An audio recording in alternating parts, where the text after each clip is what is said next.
So hey everybody, welcome back to Bow and Arrow Garage. So as you can see, I'm getting ready to edit another video, the video you'll be watching right now.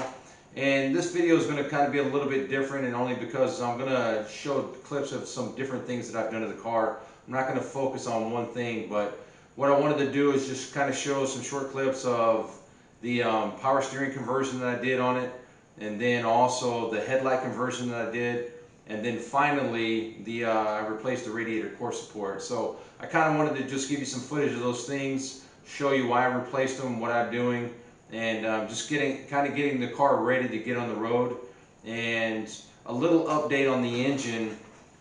So in the last video, when I discovered that my cam bearings were bad, I mentioned that I had an option of buying a couple of different engines from friends of mine. And actually both of those deals fell through. I was going to talk to one guy, and I had been in talks with him for a couple of months, but another friend of mine had asked me if I knew anybody that was selling an LS based engine, specifically out of a F-body Camaro. And so I had kind of hooked him up with this guy, and they were in the process of making a deal, so I didn't want to get involved in that.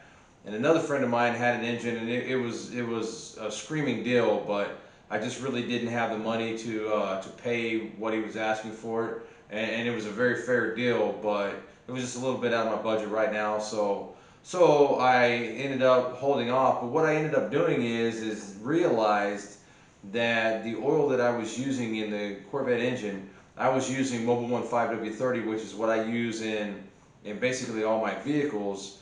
And I realized that that was too thin of an oil, so I went and I put actually a thicker oil in it, and lo and behold, the oil pressure is fine on it. So I don't think I did any damage to the engine, because every time I slowed down and I saw the oil pressure dropping off, I would just give it a little gas and the oil pressure would come back up. But it's just funny, because I guess most of the engines that I run, in the last several years have been LS based engines, not all, but most of them.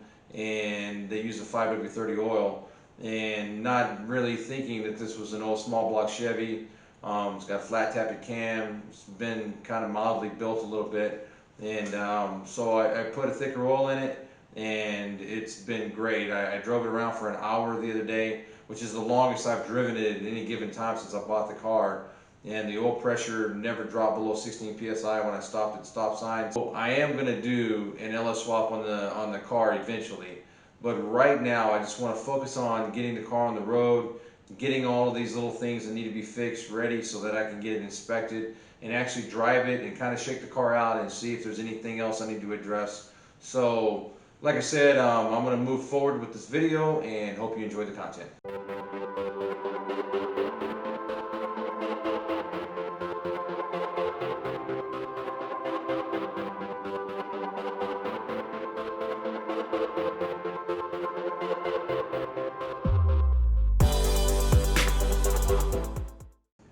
I just wanted to give you a quick clip of the steering components that I pulled out of the C3 Corvette. This is the steering box. This is the bracket that the ram connects to. Obviously the old rag joint here. Two separate pieces of it. Some of the hydraulic lines. And then this is the steering ram. It leaked like a sieve. That is the part that I think was responsible for most of my nastiness. And then this is the idler that connected it to the frame, and you can see just how dirty it is. I mean, it is nasty just from picking it up. You can see my gloves. This system didn't work. So anyways, just wanted to show you how nasty this stuff was. I mean, the car is 50 years old, so I wouldn't expect it to be pristine, but I don't think this stuff has ever been replaced. And quite frankly, to me, it's worthless. I'm just going to junk it. Got a lot of other stuff, but that needs to be taken to the junkyard. Once I get my truck going, we'll get rid of it all. But I just wanted to show you what it all looked like.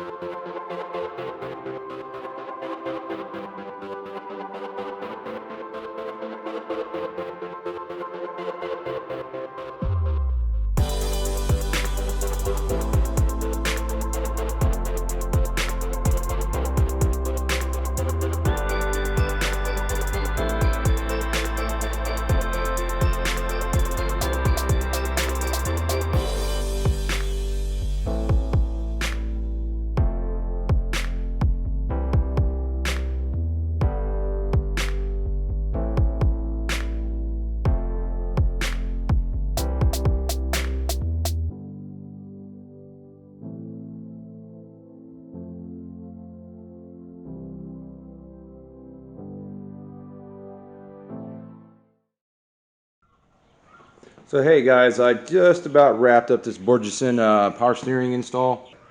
I don't know how well you can see it, but what I basically need to do is tighten down these jam nuts here. My finger's pointing to there and there, and this one on the rag joints. I still have to pull the one off on the steering shaft and compress the steering shaft and put a little divot in it to where the set screw has a place to hold. I'm going to do that here in a few minutes, but first thing I want to do, I want to get these forward two tightened down. I'm going to put a little bit of a thread locker on them, tighten them down, and then I want to take the car for a ride and just make sure everything's good. So far, there are no leaks. The fluid is serviced, and so I think everything's going to be good, but I'm going to take it for a little ride and we'll see how it comes out. Today we're going to be working on the radiator core support on my C3 Corvette. I'm going to give you a close-up of what's going on with it here. I'll try to zoom in and see exactly what we're working with. If you look at the bottom here, you'll see that it is completely rusted out. And on a C3 Corvette, the radiator core support is actually a structural member of the car. So as you can see, it's in very bad shape. It is rusted completely through, and that's a pretty common problem. It's really not that big of an issue as far as replacing it. It's definitely not a deal breaker if you're looking to buy one. These things happen when you service the radiator, water gets down in there, and just when you're driving. And it's kind of a bad design. They really didn't make a provision for the water to drain out, so it just sits in there and it rusts these supports out. So I'm going to get working on it here in a few minutes. I'm going to have to remove the radiator and then the core support. I've got the new support over here. I'll go ahead and unbox it, and we'll take a look at what we're working with.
So I wanted to give you a closer look of the corrosion that's on this radiator core support.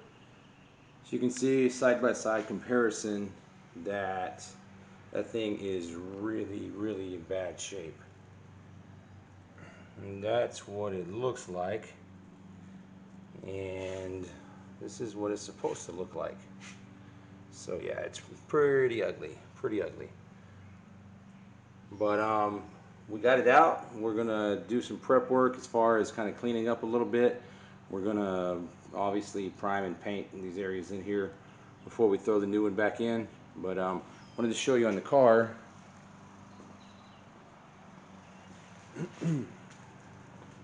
what it looks like. There's definitely some surface corrosion in there, and somebody did a little repair, or they did a little bit of removing. I don't know what they were making room for, but as you can see, they did a horrible job. So we're going to clean that up, make it look pretty, radius it out, do away with any stress points, and then we'll get it primed and painted, and we'll put the new core support back in. So I wanted to show the final installation of the radiator core support. So remember the cutout that the previous individual had really boogered up. So I went ahead and I cleaned that up and made that better. I also put a drain hole in the bottom of the core support. That way, if it does get water in it in the future, that the water will have some place to drain out. So you can kind of see up through there the insulation of it. You can see the bolts coming through the sides. And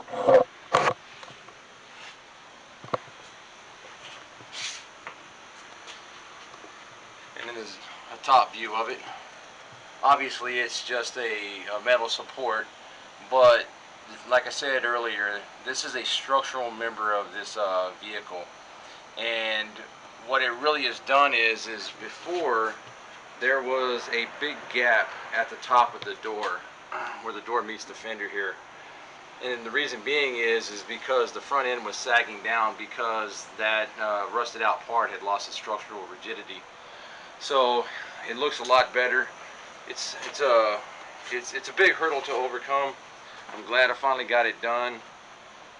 This door gap looks much better also. You can see now it's pretty much the same all the way from top to bottom. And so the radiator core support is complete, and along with the Borgeson power steering unit. I've talked about it a lot, and it's kind of hard to get a good view of the unit. I mean, obviously you can see it from the top. This is the unit with the Radiator support, brakes installed, and then these are the power steering lines coming down to the power steering pump, and then we can go back and look at the rag joint. But what was really bugging me about the old installation, besides the fact that it just leaked so horribly, was it had lines hanging down underneath the car, and they were visible from 50 feet away, and they're just not supposed to be there. Obviously they had had some leaking issues before, and somebody had some lines made. Probably it looked like they were professionally done, but probably at like a local hydraulic shop or whatever, and they made something that was functional, but it just didn't fit the vehicle. It wasn't original to the car, and it looked bad. So obviously I have a lot of spider webs under here, but that's because the car has been sitting still, and I'm hoping to remedy that here pretty soon. There is the new unit installed. It gets rid of that the steering ram, and like I said, this stuff is all new now. It's much better. That does not mean the front end is by any means ready to go. I've got a lot of work left to do on it, but I'm a lot further along than I was. So there's one of the headlight actuators, and here is the other one. And of course everyone says when you're doing this conversion you should take the hood off, so of course I'm going to try it the hard way and see if I can do it. My car is disassembled a lot more than some of the other vehicles, so I think I'll be able to do it. I'm going to try to get under here from the bottom and show it a little clearer.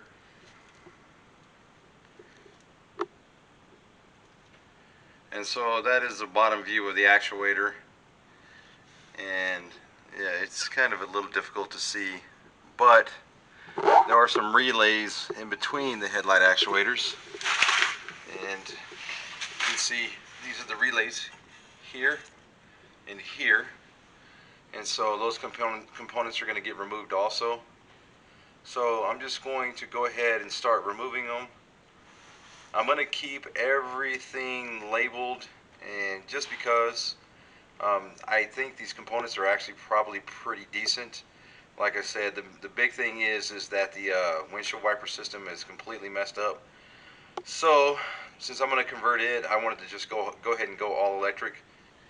Anyways, so I'll get started. I'll try to video it as best as possible. It's pretty bright out here, so I don't know how well these things are going to come out on camera. We'll go ahead and get these things off and try to take you along for the journey.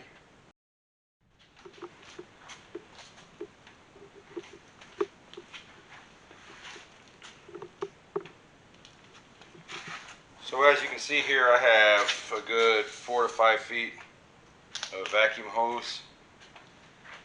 And you can see why that would be problematic, because it takes vacuum directly off your intake manifold. So if that starts leaking, it's just going to cause all kinds of issues. So once again, that's the reason I want to delete this and go electric on it. Anyways, just wanted to show you some of the progress. Okay, so I ended up pulling the all the vacuum lines out for the headlights, and I mean, it really already cleaned up the engine bay a whole lot. And that was a side benefit of this. It was just a complete mess up in here. There's going to come a time when I'm going to have to replace this wire harness, but that'll come later on down the line. So I just pulled the 4 bolts that mount the actuator in place. There's the lower one. You see the two support rods coming to the bottom 2 bolts, and then the upper ones don't have support rods, but you can see them above them. So I pulled those bolts out. I'm going to go ahead and remove this rod here to completely disconnect the actuator, and then I'll be able to slide it out and get the actuator completely out. So this shaft that runs through here, so I'm going to go ahead and do that right now. I'll probably just go ahead and do it off camera because it's going to prove to be very difficult to get a good camera shot on it. So anyways, we'll get back with you in a minute. Okay, I finished up the headlight conversion. I'll give you a clip here in a few minutes of the headlights working, but I just wanted to show you the final install. So here's the right hand motor there. I ended up replacing all the springs here because several of mine were broken, and you're going to hear when I operate it, you're going to hear some spring bind, and the reason being is I got these off eBay, and of course they're not shaped the way the factory ones were, so they kind of touch the bracket a little bit. That's kind of part of what it is when you buy stuff off eBay. So anyways, there is the left hand motor poking out there, the wiring. So I just tied the relays right there for now. I don't really see a whole lot better place to put them, so another shot here of the motor, the left-hand motor, and you can see the red power wire going back, and that's hooked to the horn relay. And then you can see this black wire right here. Hopefully you can see it. There it is. Runs under the headlights, and that actually moves with the headlights because it's connected to the left-hand low beam. But it's got enough slack, so there's no damage that is going to be done to it. So anyways, I'm going to get the car turned around here in a few minutes, and I'll give you a video of the headlights in operation, and we'll call it a video after that.